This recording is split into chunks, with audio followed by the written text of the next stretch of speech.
SIP तुम्हाला कधीच श्रीमंत करू शकत नाही. अहो थांबा थांबा, रागवू नका, आधी पूर्ण सत्य ऐका.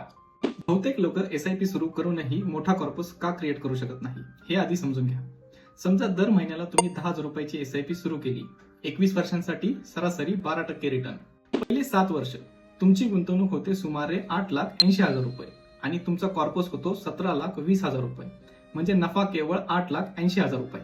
त्याच्या पुढील 7 वर्ष तुमची गुंतवणूक होते 16,80,000 रुपये आणि ते पैसे वाढून होतात 45,70,000 रुपये.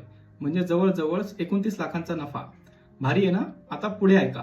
आता शेवटचे 7 वर्ष खरी जादू इथे होते. यामध्ये तुमचा कॉर्पस थेट 1,26 लाखापर्यंत जातो आणि यामध्ये नफा आहे 1 कोटींपेक्षा जास्त. आता लक्ष द्या.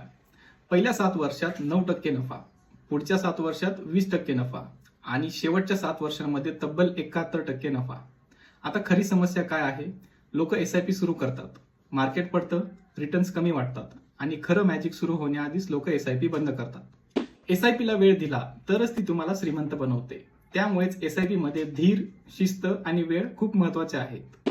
तुम्ही एसआयपी सुरू केली आहे का मधीच सोडलेली आहे? कमेंट बॉक्समध्ये नक्की सांगा आणि अशाच युजफुल कंटेंटसाठी माइंडफुल मराठीला नक्की फॉलो करा.